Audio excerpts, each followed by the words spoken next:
Siddaganga మఠాధిపతి doctor Shivakumar స్వామీజీ అనేక సేవా కార్యక్రమాలు చేశారన్నారు రాష్ట్ర లింగాయత్ సమన్వయ సమితి ప్రెసిడెంట్ అశోక్.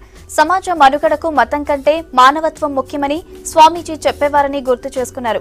హైదరాబాద్లోని సోమాజిగూడ ప్రెస్ క్లబ్లో శివకుమార్ స్వామి చిత్రపటానికి నివాళులర్పించి శ్రద్ధాంజలి ఘటించారు. లింగాయత్ సమన్వయ సమితి సభ్యులు శివకుమార్ స్వామికి భారతరత్న ఇవ్వాలని డిమాండ్ చేశారు. కర్ణాటకలో శివకుమార స్వామీజీ శివైక్యం అవడం మరి అందరికి కూడా కర్ణాటకని కాకుండా యావత్ భారతదేశానికి కూడా చాలా దుఃఖసాగరంలో ముంచేసినటువంటి రోజు. 111 సంవత్సరాలు జీవించి మరి ఎన్నో లక్షల మందికి వారు ఒకటే సిద్ధాంతాన్ని నమ్మారు. కర్ణాటకలో వారికి ఈ రోజు కూడా నడిచే దైవం అని అంటారు. వారు సిద్ధగంగా ఒక సొసైటీని నిర్మించి అక్కడ టెక్నాలజీ కాలేజెస్ పెట్టి 126 కాలేజీలు ఈరోజు కర్ణాటకలో నడిపిస్తూ మరి ఎందరో పేద విద్యార్థులకు ఒకే మాట అందరికీ బోధించేవారు. ఎప్పుడు లక్షలాది మందిని నిరుపేద ఏదైతే విద్యార్థులు ఉన్నారో వాళ్లకు ప్రతి సంవత్సరం ఇప్పుడు కూడా వారి యొక్క ఇన్స్టిట్యూట్లో 30,000 మంది చదువుకుంటారు.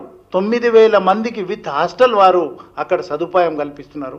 కర్ణాటక రాష్ట్ర ప్రభుత్వం ఎన్నో అవార్డులు ఇచ్చి ఎన్నో పురస్కారాలు ఇచ్చి ఇది చేసింది. మరి భారతరత్న ఇవ్వాలని అక్కడ ఉన్నట్టు ముఖ్యమంత్రి గారు వారందరూ కూడా డిమాండ్ చేశారు. మరి మేము కూడా ముఖ్యంగా లింగాయత్ సమన్వయ సమితి తెలంగాణ తరఫు నుంచి మేము ఒక డిమాండ్ చేస్తూ ఉన్నాము. శివకుమార స్వామీజీకి వారి యొక్క సేవలను గుర్తించి భారతరత్న ఇవ్వాలని మేము కోరుతా ఉన్నాము.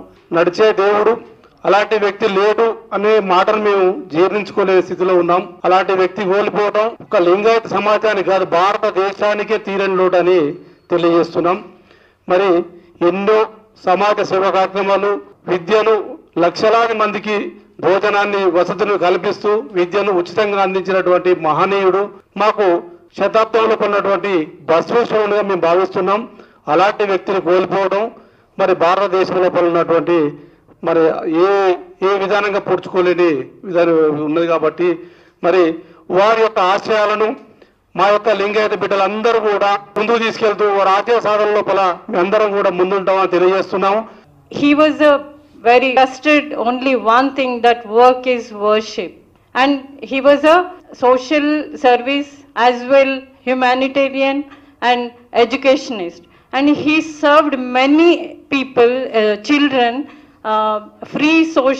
free education, free shelter and free food. And he was the only person in our community, Lingayat community, he trusted only one thing, that Manava Seva e Madhava Seva.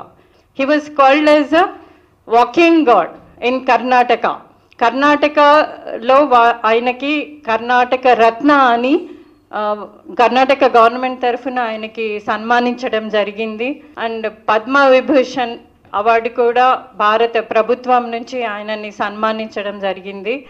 అయితే భారతరత్న అవార్డు ఇవ్వాలి అని చెప్పేసి మేమందరూ మా తరఫు నుంచి కూడా ప్రభుత్వాన్ని విన్నవించుకుంటాము.